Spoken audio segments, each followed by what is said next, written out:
Olá, alunos do Paraná, tudo bem com vocês? Novamente aqui eu, professor Jefferson, Biologia, mais uma aula. Hoje uma novidade para nós, interpretando Palibras. Mudou a nossa colega. Isso, não é mais a mesma, mas também vai trazer uma outra língua, esse conteúdo muito bom para vocês. O que nós vamos falar hoje? Vamos pegar tudo que nós aprendemos, todas as partes das aulas de botânica, parte 1, parte 2, parte 3, parte X, X mais 1. Lembra todas as partes? O que a gente vai fazer com toda a botânica? Misturar. Vamos rever em detalhes. Primeiro eu quero que vocês olhem essa imagem ali com atenção. Você diria que aquilo ali é um ambiente semidesértico? Pois é, essa é a caatinga brasileira. A tradução da palavra significa mata branca. Mas olha só, tem cara de deserto por acaso? Quando você imagina a caatinga, aquela imagem que é trazida para você, você imagina essa vegetação assim? Pois é, uma vegetação muito diversa, muito exuberante, verde boa parte do ano, que as pessoas não imaginam que é assim, né? Imaginam o quê? Imaginam a parte que é devastada da caatinga. Vamos lá? Olha só. Misturando os assuntos, sem floresta o agro não é nada. Entenda a importância dos colossais rios voadores. Esses rios que passam pouco por cima dessa mata chamada caatinga, né? Então na reportagem de hoje, imagine rios ainda maiores que o rio Amazonas, com bilhões de toneladas de água, cortando vários estados brasileiros e passando sobre nossas cabeças. Sim, rios voadores existem. O termo descreve um fenômeno real, cujo impacto é gigantesco em nossas vidas e determinante para o equilíbrio do ecossistema e da biodiversidade. Eles são formados por imensos volumes de vapor de água levados pelos ventos, muitas vezes acompanhados por nuvens. Apesar de não enxergarmos os rios voadores, tem cerca de 3 quilômetros de altura e milhares de quilômetros de extensão. A importância desses fluxos de água se popularizou no Brasil após a expedição Rios Voadores, criados pelo aviador e ambientalista Gerard Moss.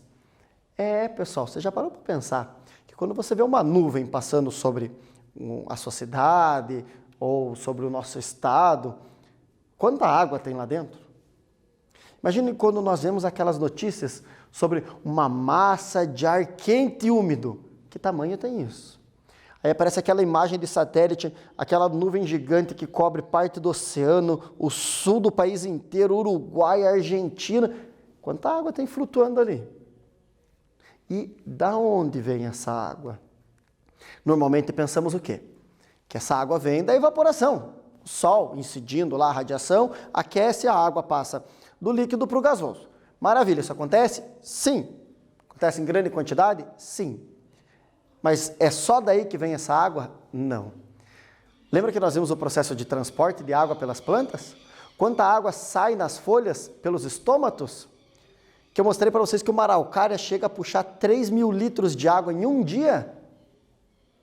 Já pensou quanta água uma floresta inteira não puxa? E agora pense a falta de água, de chuva, que nós estamos passando no nosso estado. Será que não tem a ver com a perda da cobertura florestal? Porque uma lavoura que dura ali 3, 4, 5 meses no solo, como milho, soja, trigo, ou 2 anos, como a cana que seja, ela consegue se conectar com o lençol freático, lá camadas profundas do solo? Ou uma floresta que está a 150, 200, 1000 anos, que é quem se consegue se conectar com essa água profunda? Pois é, a cobertura florestal ajuda a trazer a água de profundidades grandes para a superfície. Inclusive regiões que foram devastadas há muito tempo, como é o caso do deserto de Sonora, no sul dos Estados Unidos, na região do sul do Kansas, se tornou deserto pela devastação. Sem as plantas, o lençol freático desceu, ficou profundo. E está numa profundidade que o que é cultivado lá não alcança. Vocês já viram falar sobre desertificação da Amazônia? Eu mesmo contei para vocês, né?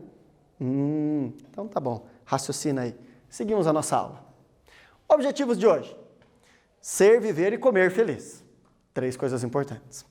Revisar a cronobiologia das plantas. Crono, tempo, biologia, ciclo de vida delas, né? Então, como é a vida das plantas de acordo com os ciclos do ano, né? Os ciclos de primavera, verão, outono, inverno, conversamos sobre isso já. Relembrar os mecanismos relacionados a plantas. Que mecanismos? Ciclos de vida, crescimento, os tecidos, órgãos das plantas. Vamos revisar tudo.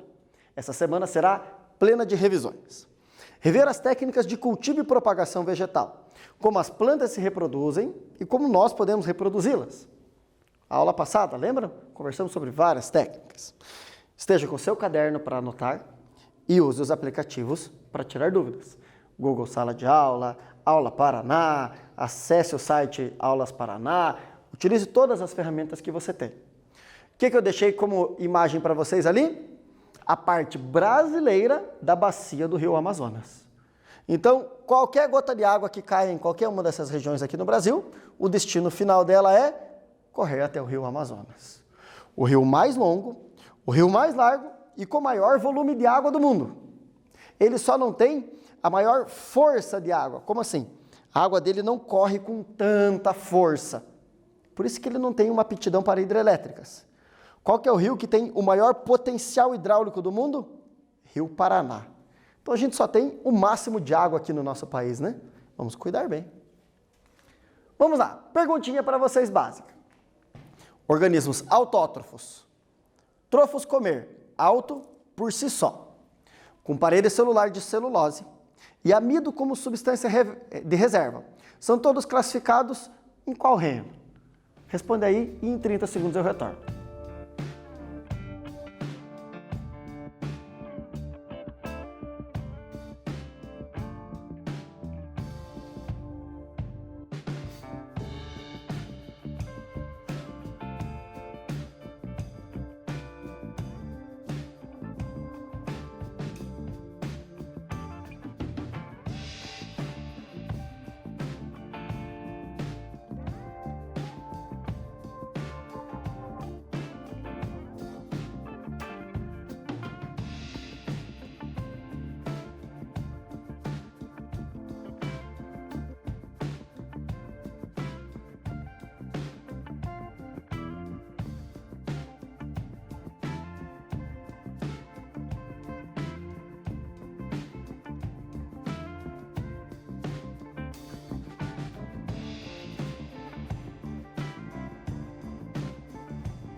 E aí, pessoal, respondeu? Simples, né? Estamos falando de plantas. O que é esse trecho que eu coloquei na questão ali como enunciado? Uma revisãozinha do que é o conceito de um ser do reino das plantas. Então, a que reino pertence? Metafita. Professor, por que algumas vezes você usa a denominação plantae, que se pronuncia corretamente plante, ou metafita? São dois nomes, um vem do grego, outro vem do latim, mas damos preferências para o nome que foi criado primeiramente, que é metáfita. Tá bom? É errado usar o outro? Não é, mas damos preferência, tá bom? Tanto faz um ou outro. Tudo bem que plante é mais curtinho, mais fácil, mais rápido, né? Olha aqui, o que é essa imagem? Lembram da aula que eu contei para vocês? A flor da lua, floresce uma vez por ano, só na lua nova.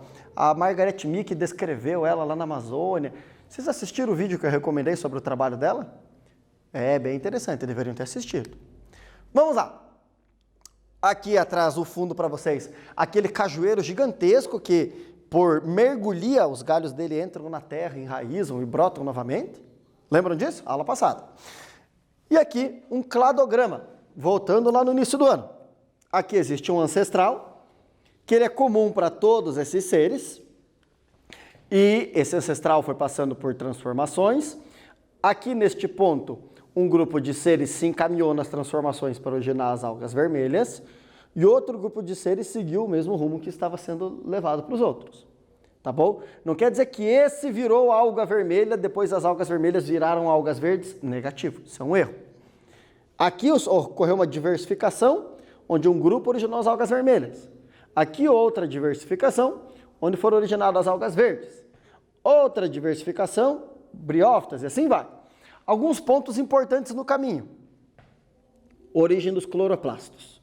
Surgiu o cloroplasto, todo mundo aqui em comum tem a presença de cloroplasto. Maravilha? Aí algas vermelhas, algas verdes, chegou o momento que o embrião ficava dentro de uma estrutura reprodutiva feminina, o gametângio. Então, a partir daqui, todos o embrião fica dentro desse gametângio. Briófita, pteridófita, gimnosperma e angiosperma. Todos ficam retidos. Gametângios revestidos por células estéreis. Tem uma casquinha em volta protegendo, feito de células que não são reprodutivas. Elas só estão ali por uma função protetora. Aí, olha lá, vasos condutores de seiva, xilema e floema. Briófita não tem, mas a partir daqui todos têm. Pteridófita, gimnosperma e angiosperma. Presença de sementes, só nesses dois grupos, flores e frutos. Gimnosperma podemos considerar o estróbilo, que é o aparelho reprodutor, como sendo um tipo de flor. Mas não é essencialmente aquela flor com sépalas, pétalas e tudo mais. Uma flor completa. Mas podemos considerá-lo como flor também. Então aqui, os grupos de plantas mais antigos, que existem até hoje, em direção aos grupos de plantas mais modernos. Lembrando que eu conversei com vocês, se analisarmos a nossa alimentação, praticamente restrita a esse grupo aqui, angiospermas. Quem come pinhão está comendo gimnospermas, pteridófitas e briófitas não entram na nossa dieta, algumas algas verdes entram na nossa dieta. Então, nossa alimentação depende praticamente somente das angiospermas. Tudo bem? Plantas fazem fotossíntese, para isso precisam dos plastos. Tem uma parede celular, feita de celulose. Guardam energia na forma de amido. O combustível das plantas é amido, que por sinal nos aproveitamos muito bem deles. Todas as farinhas que nós consumimos é uma maneira de extrair o amido. Farinha de mandioca, amido de milho, farinha de trigo, é o que é? Aproveitar só o amido da planta. Quando você se alimenta de uma castanha, de uma semente, né, uma noz, feijão, o arroz e tal, você está buscando principalmente o quê? Esse nutriente chamado amido, muito energético, nosso corpo processa bem. Só que nós temos uma disponibilidade imensa de amido na nossa alimentação, o que favorece que tenhamos sobrepeso com muita facilidade. Temos que cuidar da alimentação e cuidar dos hábitos, né? Seguindo em frente, ciclo de vida. Essa parte eu vou passar com um pouco mais de velocidade, porque é só um lembrete e não é algo que precisamos detalhar tanto. Briófitas, quem precisa lembrar dela? Qual que é a fase duradoura? A fase que não nasce por fecundação. Então, quando você vê aquele tapetinho de musgo em cima daquela pedra na beira do rio, que você pensa, nossa, se eu pisar ali eu vou escorregar e cair um tombaço. O que você está vendo? A fase duradoura. Aquela fase duradoura não vem de fecundação. Essa parte esverdeadinha, em geral, que ela vem do quê? Desses esporos que foram carregados pelo ar ou pela água e caíram no solo. Quando olhamos essa imagem, parece grande na imagem, correto? Porém não. São muito pequenos, da ordem de 1 centímetro mais ou menos. Mais essa estrutura aqui em cima de mais 1 centímetro. Como é um ciclo, qualquer ponto podemos chamar de início. Se eu escolher chamar aqui de início, tudo bem. Se eu escolher chamar aqui de início, tudo bem. Eu vou escolher aqui, no momento que os esporos chegam no solo. Os esporos, eles surgem por meiose. Tem metade da carga genética da célula que formou eles. Tocou o solo, germina. E ele germina sem fecundação. Então ele germina tendo metade da carga genética. Só uma cópia do DNA. N, haploide. É uma fase haploide, onde alguns esporos são masculinos, outros esporos são femininos. Os esporos masculinos produzem gametas masculinos. Anterozoide, que tem um flagelo, e se tem um flagelo, se locomove pela água, meio líquido. Feminino, o gameta é imóvel, estático, fica ali paradinho esperando. Aí o masculino vem pelas gotas de água, pela umidade, viaja, chega aqui no gametófito feminino, fecunda, e em cima do feminino surge o quê? O esporófito. Começa a crescer em cima dele. Esse esporófito, que aqui já está completo, ele vem de uma fecundação. Masculino mais feminino. Então ele vai ter o dobro da quantidade de DNA. São duas cargas de DNA que se unem, tá bom? Duas cópias. Então, ele vai ser 2N. Então, se aqui, voltando, o esporófito, esporos caíram no chão e formaram o gametófito. Ele só tem uma cópia do DNA, N, para ele produzir gametas masculinos ou femininos, ele só pode produzir por mitose. Tá bom? N faz mitose, células N. Se fizesse meiose, teria que ficar metade do que ele já tem. E ele já tem o mínimo, então não pode. A meiose vai ocorrer aonde? Quando tiver duas cópias do DNA, 2N, que daí reduz pela metade. Revisando o primeiro ano. Qualquer coisa, assista as aulas de primeiro ano de mitose e meiose. Foram ao ar semana passada, inclusive. Aproveite para revisar. Então, faz meiose, produz esporos. Cresce por mitose, produz gametas por mitose. Os gametas se juntam. Fecundação. Fecundou, maravilha. O zigoto fica com duas cópias do DNA. Começa a crescer. Cresce aonde? Em cima do corpo feminino. Lá na ponta, produz esporos. Esporos, metade do DNA, por meiose.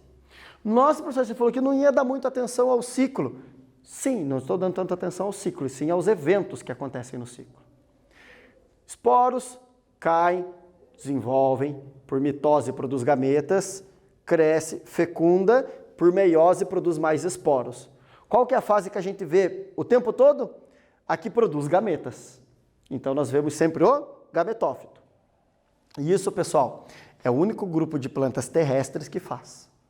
É o único que faz esse ciclo? Não. É o único que tem como fase duradoura a produtora de gametas.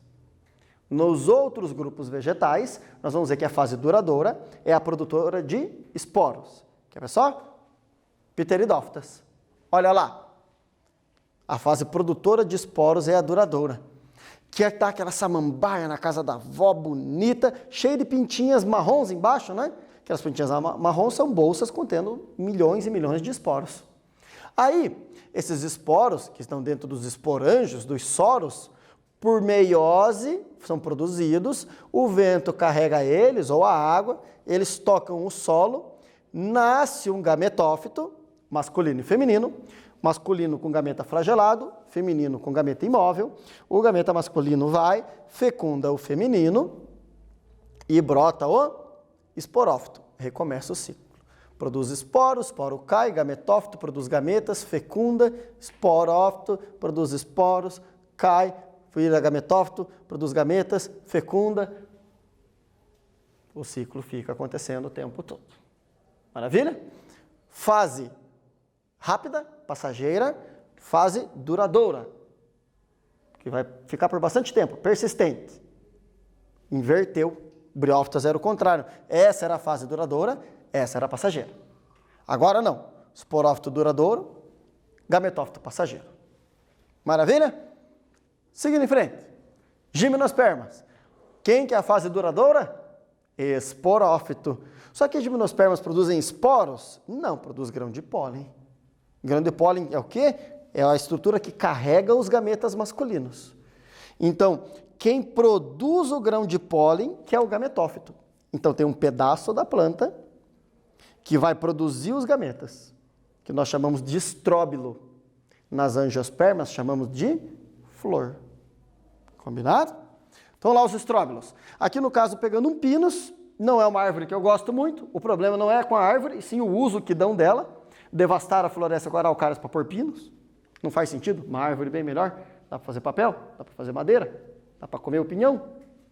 Vamos usar com sabedoria o que nós temos, não vamos ficar importando um troço de fora.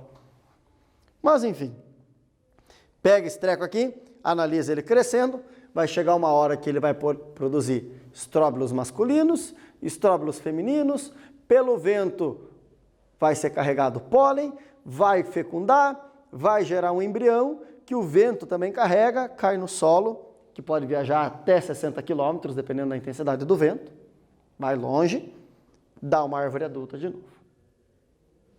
Tudo bem? Seguindo em frente para o nosso próximo grupo vegetal, assim que o meu amigo aqui ajudar, obrigado, passador de slides, você estava demorando hoje. Angiospermas, para variar a foto do quê? Daquela árvore que eu quase não comentei, do ipê, né? Tá chegando a época, os ipês rosas já floriram. Agora começam os brancos, em seguida os roxos e, lá por setembro, os amarelos. Qualquer ponto do ciclo é início, lembra? Então vamos escolher um ponto. Eu prefiro este ponto aqui. Tem aqui a plantinha germinando, brotando a partir da semente. Ela cresce, origina só flor. Tem plantas que têm flores masculinas, tem plantas que têm flores femininas, tem plantas que têm as duas flores e tem plantas que têm uma só com os dois sexos. Tem todos os tipos de diversidade no reino das plantas, tá bom? Inclusive, algumas vezes as que têm os dois sexos conseguem fazer autofecundação. A própria flor fecundar ela mesma e se engravidar ali. Mas nem sempre isso acontece, não é uma regra. Continuando aqui, meus queridos. Tá lá a flor, grão de pólen, gameta masculino, oosfera, tá guardando o gameta feminino. Aqui a parte masculina, aqui a parte feminina. Maravilha? Lá no androceu, o grão de pólen é produzido, ele sai carregando duas células. Uma vai fecundar e vai formar o embrião, a outra vai formar a reserva nutritiva do embrião. Sai com o vento, chega na parte feminina, desce o tubo polínico. Então, chega lá na ponta da parte feminina, cresce um tubinho aqui por dentro para carregar essas células. Essas células fecundam as duas que estão na entrada do ovário. A célula vegetativa junta com duas na entrada do ovário. Mais um. Vai dar 3 cópias do material genético. Tá bom? Triploide. Vai formar substância de reserva. A célula generativa, uma célula, desce e entra dentro e fecunda o óvulo. 2. 2 cópias do material genético. Tá bom? Qual que vai formar o embrião? Essa estrutura interna que juntou generativa mais óvulo. E essa aqui que juntou vegetativa mais as duas células guardas, reserva nutritiva. Imagine você, bem feliz, comendo um abacate. Bem gostoso, é época de abacate, em algumas regiões já. Sobrou o caroço. Abre o caroço do abacate. Quase todo o que você enxerga ali é reserva nutritiva para o embrião germinar. Toda essa reserva nutritiva é essa junção de 3 células. O embrião é o quê? É uma pontinha de nada que tem ali dentro, que vem da junção de 2 células. Um feijão, mesma coisa. A parte que nós apreciamos do feijão é a reserva nutritiva e tem um pontinho ali que é o embrião. Maravilha? Vamos seguir em frente, gente. Isso daí vai germinar, vai dar os frutos vão ter as sementes, vai cair no solo, voltamos para o início do ciclo. Maravilha? Que bom que vocês lembraram tudo. Sabemos que os vegetais podem ser classificados em alguns grupos básicos, que se distinguem pela ausência e presença de algumas características, tais como flores, vasos condutores. Entre as alternativas a seguir, marque aquela que indica o único grupo que não possui vasos condutores de seiva. Anota, responde e eu já corrijo.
Meninos e meninas, muito fácil, né?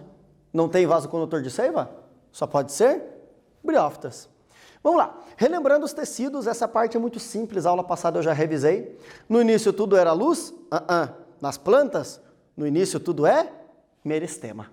É o primeiro tipo de tecido, é o tecido embrionário, célula tronco de planta é meristema, que origina todos os outros tecidos. De uma vez só? Não, por etapas. Vamos lá? Primeiro o meristema origina protoderme, meristema fundamental e procâmbio. Daqui virão os revestimentos. Daqui virá a sustentação. Daqui virá o transporte de seiva. Combinado? Então, meristema, protoderme, revestimento. Cascas e epidermes e tudo mais da planta. Meristema fundamental, que vai formar colênquima, fibras flexíveis, esclerênquima, fibras duras, parênquima, reserva. Procâmbio, xilema, subida de seiva, floema, descida de seiva. Câmbio. Câmbio é o quê? É um tecido que produz mais xilema e mais floema. Como que isso continua? Primeiro exercício. Esclerênquima, onde esclero significa duro, é um tecido vegetal que é constituído normalmente por células mortas com paredes secundárias espessas, geralmente ricas em lignina. Existem dois tipos principais de célula nesse tecido, que são, pensa bem, não está difícil, anota, responde e eu já volto.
Gente, pensa bem comigo. Sustentação.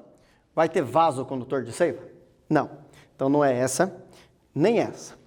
Traqueídeos é o nome do sistema condutor de seiva de gimnosperma. Então a gente também elimina essa. Elementos crivados também faz parte do sistema condutor de seiva que eu já falei para vocês. O que sobrou? Por eliminação, sobrou as fibras e as esclereídeos, que está ligado com sustentação da planta e flexibilidade. Nossa letra correta, letra E. E aí, meristema. Meristema forma os tecidos intermediários e os intermediários formam os tecidos adultos. Que tecidos adultos são esses? Os parênquimas, que originam o filogênio, que vai dar as cascas, filoderme e suber. É a casca do caule. Dá origem ao câmbio interfascicular, que é o quê?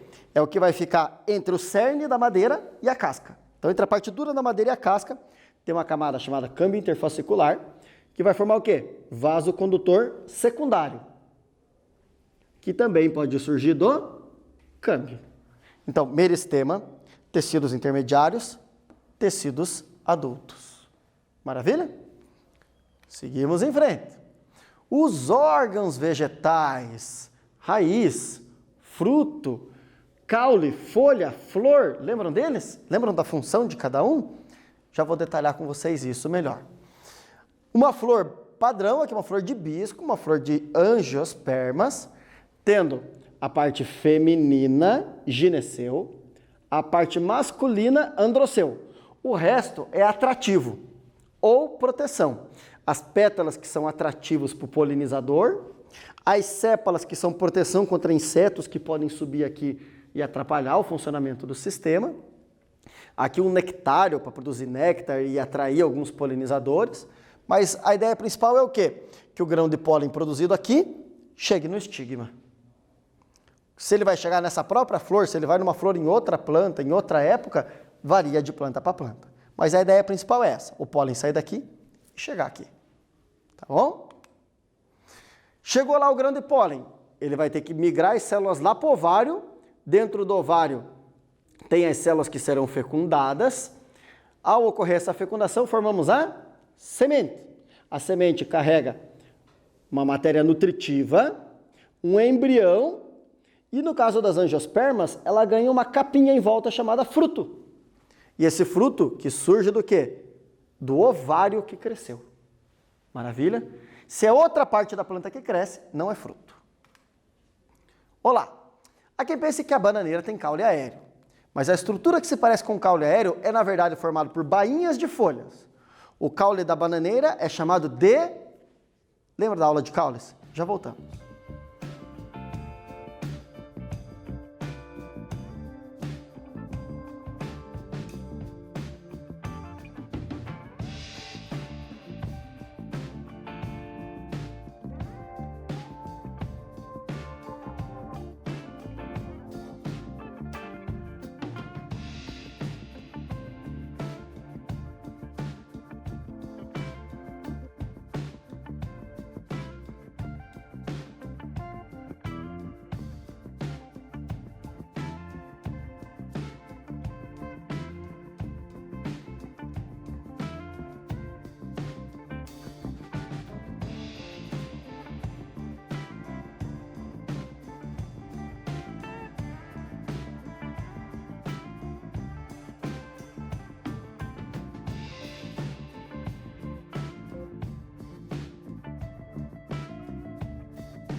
Pessoal, se o que nós vemos são folhas, onde está o caule? Subterrâneo, e ele vai se alastrando por baixo da terra. Como chamamos caules subterrâneos que se alastram? Rizomas, assim como o gengibre, assim como o açafrão, são caules subterrâneos que se alastram. Né? Olha lá, a bananeira bonitinha, maravilhosa, para fora é só folha. E fechando, como a aula já foi de revisão, não precisamos retomar. Só lembrar vocês que usem os recursos naturais com inteligência, usem a água com sabedoria, principalmente pelo momento que vivemos, e tome água, se alimente bem, faça atividades em casa, escreva, desenhe, cozinhe, limpe, plante, converse com quem está ao seu lado. Mantenha uma rotina para esse período de isolamento ser saudável. Obrigado por acompanhar mais uma aula e até a próxima.